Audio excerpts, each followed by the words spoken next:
तो आज हम लोग ये देखने जा रहे हैं कि हम लोग पेपर प्रेजेंटेशन कैसे कर सकते हैं और आराम से आपको 5 to 8 मार्क्स ऊपर कैसे मिल सकते हैं। तो अगर सारी चीजें आप ये हाफ ईयरली एग्जाम्स में सुधार ली तो आपको एट द एंड यानी कि फाइनल यानी कि बोर्ड्स में कुछ भी दिक्कत नहीं जाएगी। जितनी भी आप लोग मिस्टेक्स करके आए हो अपनी पेपर प्रेजेंटेशन में वो इस बार नहीं होगी, क्योंकि इस बार है बोर्ड्स एग्जाम। इस वीडियो को तो वैसे मैं पहले ही डाल देता, लेकिन मैंने सोचा नहीं, अभी नहीं डालते इस वीडियो को, जब हाफ ईयरली एग्जाम्स आएंगे ना तब इस वीडियो को डालते हैं। लेकिन सर तभी क्यों डालना है? क्योंकि जो आप लोग पहले स्टार्टिंग में 9th में 8th में 7th में जितनी भी आप लोग मिस्टेक्स करके आए हो अपनी पेपर प्रेजेंटेशन में वो इस बार नहीं होगी, क्योंकि इस बार है बोर्ड्स एग्जाम। और बोर्ड से पहले अपना होगा क्या? Pre board. और प्री बोर्ड से पहला लेवल कौन सा है? हमारा हाफ ईयरली एग्जाम। तो अगर सारी चीजें आप ये हाफ ईयरली एग्जाम्स में सुधार ली तो आपको एट द एंड यानी कि फाइनल यानी कि बोर्ड्स में कुछ भी दिक्कत नहीं जाएगी। हेलो एवरीवन, मैं हूं किशोर तेजवानी, आप लोगों का मैथमेटिक्स मेंटर, और हमेशा की तरह आज भी स्वागत करता हूं आपका वेदांतु सीबीएसई 10th में। तो आज हम लोग ये देखने जा रहे हैं कि हम लोग पेपर प्रेजेंटेशन कैसे कर सकते हैं और आराम से आपको 5 to 8 मार्क्स ऊपर कैसे मिल सकते हैं। अगर आप लोगों ने कुछ 5 सी टिप्स बताऊंगा, अगर आपने इसको सीरियसली फॉलो कर लिया ना तो आई एम डैम श्योर कि you will get definitely good marks, और तो और प्लस एक्स्ट्रा मार्क्स जैसे हम लोग बोलते हैं ना फॉर गुड हैंड राइटिंग। हाँ, वही पेपर प्रेजेंटेशन की वजह से। देखो यार, सबसे पहले अभी मैं ये अज्यूम करता हूं कि आप एक टीचर हो। अब आपके पास 2 कॉपी आई, एक आई है जिसमें राइटिंग बहुत अच्छी लिखी है, दूसरी कॉपी आई है जिसमें राइटिंग बहुत ज्यादा खराब है, आपको समझ ही नहीं आ रहा है। अब आप मुझे बताओ आप किसमें इंटरेस्ट लोगे कॉपी चेक करने में? जिसमें अच्छे से लिखा है उसमें, या फिर जिसमें बुरे से लिखा है उसमें? सर सिंपल सी बात है, जिसमें अच्छे से लिखा है मैं उसमें इंटरेस्ट लूंगा। अच्छा, अब ऐसा ही सोच एग्जामिनर की भी होती है कि जितना अच्छे से बढ़िया वाला राइटिंग होगा ना उतना मजा आएगा उस कॉपी को चेक करने में। यानी सबसे पहली चीज हम क्या सीखे कि हमें राइटिंग अच्छी करनी है। अच्छा सर, राइटिंग तो अच्छी कर ली, ठीक है, राइटिंग में बढ़िया कर लूंगा सर, सुधार लूंगा अपनी राइटिंग को। लेकिन सर पता है एक गलती जो मुझसे हो जाती है वो हो जाती है सर, जैसे मान के चलो मेरे को लिखना था आई, है ना, जैसे मान के चलो मेरे को लिखना था, कुछ भी लिखना था, जैसे मेरे को लिखना था 14 की स्पेलिंग लिखनी थी, तो मैंने 14 की स्पेलिंग ऐसे लिख दी, मैंने गलत लिख दी। अच्छा सर, लेकिन मेरे को आती है कि 14 की स्पेलिंग समथिंग कुछ ये होती है ना, ये होती है, अबे FOURTEEN होती है। तो सर मैंने कहीं ना कहीं अगर देखा जाए तो ये वाली स्पेलिंग मैंने गलत लिख दी और ये वाली स्पेलिंग मेरी सही है। लेकिन अब सर क्या करूं मैं? अब क्या करूं? होती तो ये है पर मैंने लिखी है। तो आप क्या करोगे? आप इसको ऐसे ऐसे ऐसे ऐसे ऐसे ऐसे ऐसे ऐसे ऐसे ऐसे काटोगे और फिर सही वाला लिखोगे? नहीं, आपको सिंगल एक कट मारना है, सिर्फ एक कट मारना है और आगे बढ़ना है। ये है सबसे सही तरीका। अगर ओवर राइटिंग करोगे तो फिर दिक्कत हो जाएगी। व्हाइटनर अलाउड नहीं होते हैं एग्जाम्स में, ठीक है, मत यूज करना व्हाइटनर्स को। प्रॉपर स्पेसिंग बिटवीन गैप्स, मान के चलो जैसे अभी मैंने यहां पर आपको पहली लाइन समझाई तो आपको क्लियरली समझ में आ रहा है ये राइटिंग है, ये एंड है, ये नीटनेस है ना, यानी मैंने प्रॉपर स्पेसिंग दी है यहां पर वर्ड्स के बीच में। क्या ये चीज आप लोगों को क्लियर हो गई? चलो अब धीरे धीरे करके हम लोग ना आगे बढ़ते हैं और सारी की सारी चीजों को हम लोग समझ लेंगे। आप लोग टेंशन बिल्कुल भी मत लो, ठीक है। चलो अब सबसे पहले भाई हम लोग क्या समझेंगे? स्ट्रक्चर और फॉर्मेटिंग। राइटिंग और नीटनेस हो गई, जितना बढ़िया तरीके से आप लोग सजा सकते हो ना उतना बढ़िया तरीके से सजाओ। मैं यहां पर एज्यूम कर रहा हूं कि ये आपकी आंसर शीट है, थोड़ा अच्छे से देखना, ये आपकी आंसर शीट है, ये वही आंसर शीट है जिसमें अब आप लोग सॉल्व करना शुरू कर रहे हो। आपको सबसे पहले तो आपको अगर ऐसी प्लेन शीट आएगी ना, प्लेन आंसर शीट आएगी, आपको दोनों साइड क्या कर लेना है मेरे दोस्त? लाइन खींच लेना है। क्या करना है? दोनों साइड आपको लाइन खींच लेना है। अब सर ये जो लाइन मैंने खींची है, दोनों साइड क्यों खिंचवाई आपने, एक साइड क्यों नहीं खिंचवाई? गुड क्वेश्चन यार। यहां पर आपके पास आ जाएगा क्वेश्चन नंबर 1, ठीक है बच्चों। क्वेश्चन लिखना जरूरी नहीं होता एग्जाम में, यह बात आप भी जानते हो, तो फालतू का हम लोग टाइम वेस्ट ना करें क्वेश्चन लिखने में। सीधा क्वेश्चन नंबर 1 डाला और यहां पर लिखा आंसर, और आंसर लिखना हम लोगों ने यहां पर क्या कर दिया? शुरू कर दिया। मान के चलते हैं कि कुछ भी हमारे पास क्या आया, कुछ भी एक आंसर आया, ठीक है। आंसर आ गया कि भाई आपको डिफाइन करना है कुछ कुछ चीजें, जैसे कि आपको डिफाइन करना है ह्यूमन आई के बारे में। आपको क्या करना है? आपको डिफाइन करना है ह्यूमन आई के बारे में। अब आपने ह्यूमन आई को पूरा डिफाइन किया कि बेसिकली ह्यूमन आई होता क्या है। अब इसके अंदर कुछ पॉइंटर्स भी आएंगे सर कि इसके पार्ट्स कौन कौन से। इसमें सबसे पहला पार्ट कौन आएगा, इसमें सबसे पहला पार्ट आएगा प्यूपिल, सेकंड पार्ट क्या आएगा, आइरिस, तीसरा पार्ट क्या आएगा, कॉर्निया, है ना। ऐसे करते करते इसमें पार्ट्स आएंगे, हाँ या ना। हाँ सर, पहले ह्यूमन आई को डिफाइन कर दिया, थोड़ा सा ऐसे ह्यूमन आई को डिफाइन कर दिया। अब जब आप उसके पार्ट्स को डिफाइन कर रहे हो ना, तो आप यहां पर प्यूपिल, आइरिस और यहां पर कॉर्निया, सिलियरी मसल्स, रेटिना, जितनी भी चीजें इनको ब्लैक कलर से लिख सकते हो। यानी जितने भी की पॉइंट्स होंगे ना, आप उनको ब्लैक कलर में लिख सकते हो और फिर यहां पर अंदर आप अपने सिंपल से ब्लू पेन से वापस लिख सकते हो। ये बच्चों पेपर की प्रेजेंटेशन स्टाइल है। अगर आपने ऐसा प्रेजेंट किया ना, you will definitely score good marks. ठीक है, इसके बाद चलो एक चीज और समझते हैं हम लोग। सर मान के चलो पहला क्वेश्चन हो गया खत्म, अब मैं दूसरे पे आ गया। क्या करना है बच्चों, आपको अच्छे तरीके से यहां पर खींचनी है लाइन। अब यहां पर क्या करना है सर, सेकंड क्वेश्चन पे आ गए, क्वेश्चन नंबर 2 डालो, आंसर 2 और बस लिखना शुरू करो। ये है सही चीज। लेकिन यहां पर अगर आप लोगों ने क्वेश्चन नंबर नहीं डाला, सीधा आंसर लिख दिया, तो ना तो आपको पता चल रहा है ना मुझे पता चल रहा है कि यहाँ पे आपने आंसर कौन सा लिखा। क्योंकि कुछ लोग होते हैं जो Z to A शुरू करते हैं, यानी पीछे से आगे की ओर आते हैं पेपर में। कुछ लोग होते हैं जो एक ऑर्डर में अटेम्प्ट करते हैं और कुछ लोग होते हैं जो कहीं से भी कोई भी क्वेश्चन को अटेम्प्ट करते हैं। तो क्वेश्चन नंबर यहां पर नेसेसरी, अगर आपने ये नहीं डाला तो फिर दिक्कत हो जाएगी। क्वेश्चन नंबर और एक आंसर खत्म हुआ तो लाइन खींचो, अगले वाले पे आ जाओ।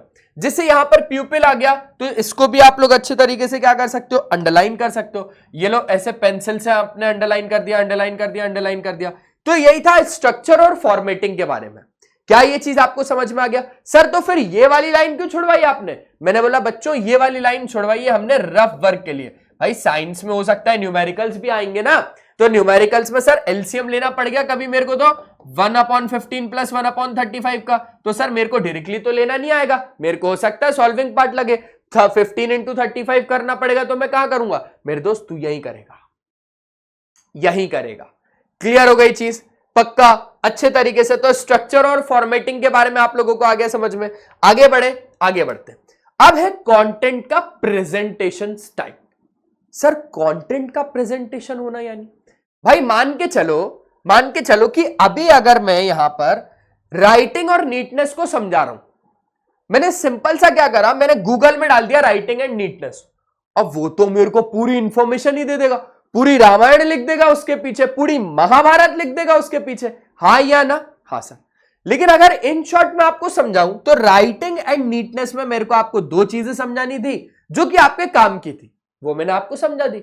भाई आप पता है गलती क्या करते हो, जब भी आप कंटेंट को प्रेजेंट करते हो ना, तो आप उसको गलत अंदाज में करते हो। मेरे को अगर आज समझाना था ये सारी चीजें, तो मैं आपको बड़े बड़े पैराग्राफ लेके नहीं आया और पढ़ पढ़ के नहीं बताया कि the content presentation style is very simple, you only need to do these 5 things to score 5 to 8 marks extra in your board exam। पढ़ने में कितना बोरिंग होता, सामने एग्जामिनर को भी ऐसे ही लगता है कि यार क्या बोरिंग है यार, ये मेरे को तो मजा ही नहीं आ रहा। तो इसलिए आपको कंटेंट की प्रेजेंटेशन स्टाइल पे बहुत ज्यादा ध्यान देना है।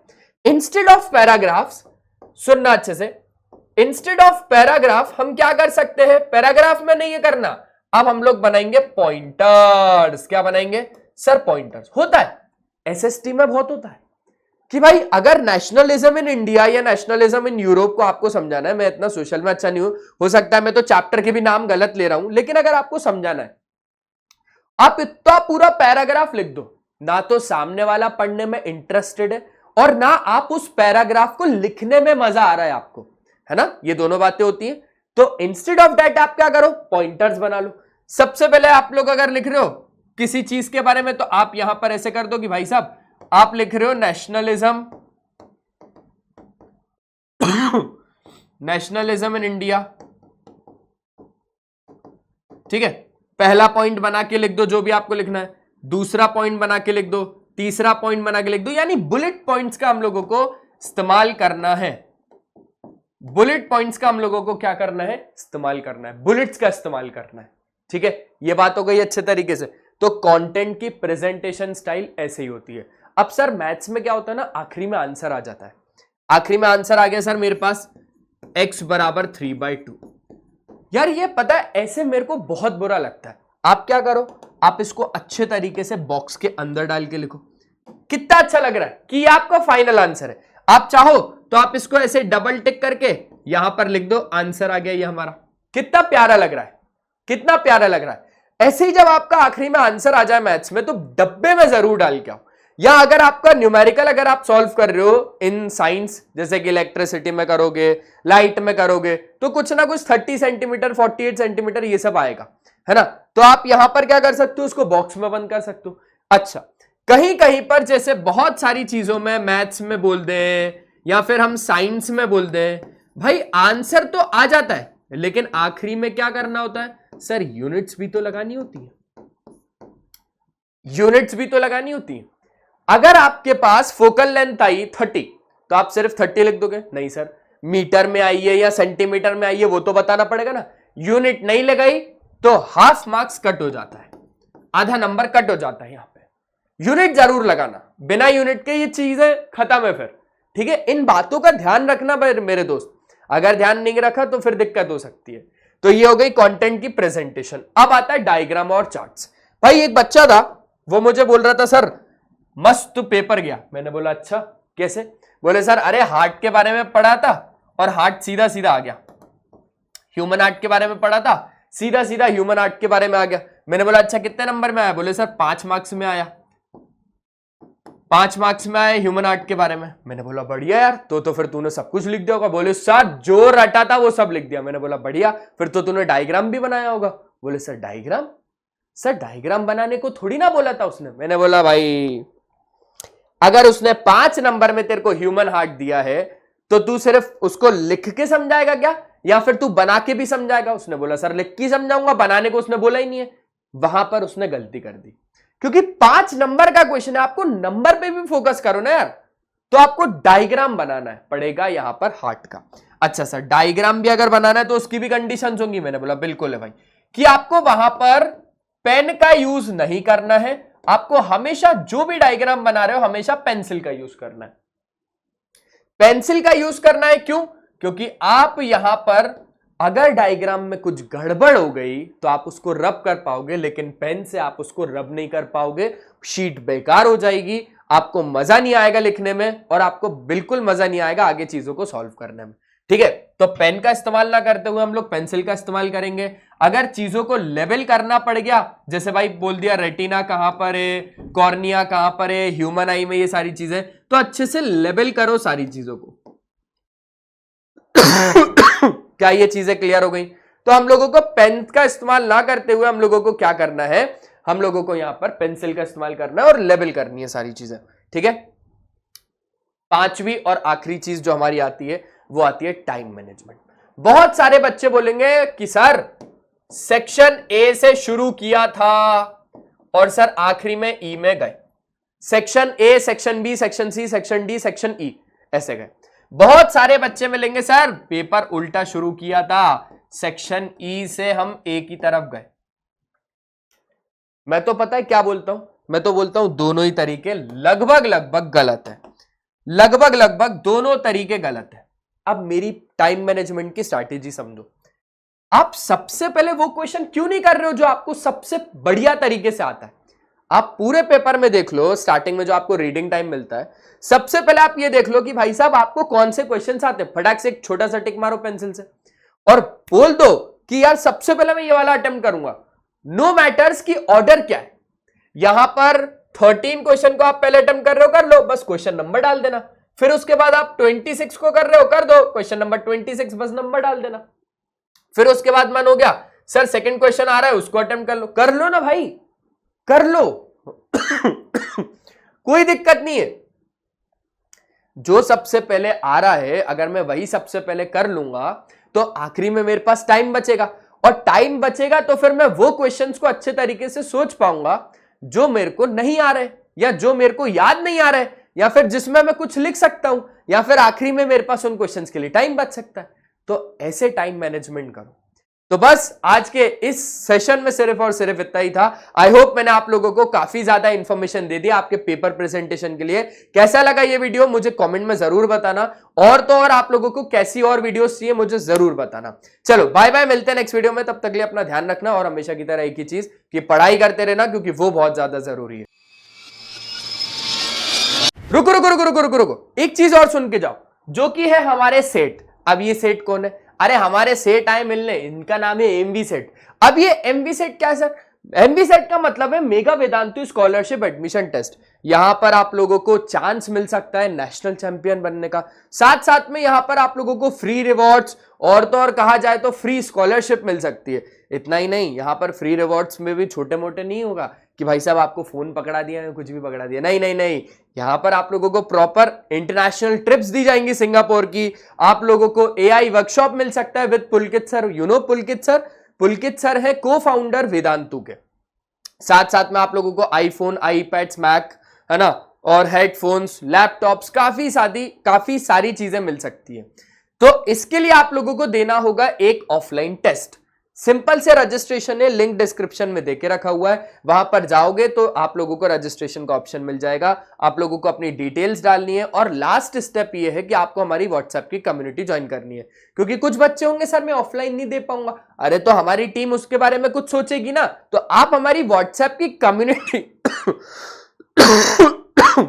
कम्युनिटी पर अपडेट रखना, ठीक है। तो ऑफलाइन की जो टेस्ट की डेट्स है वो है 4th, 5th, 11th and 12th of October.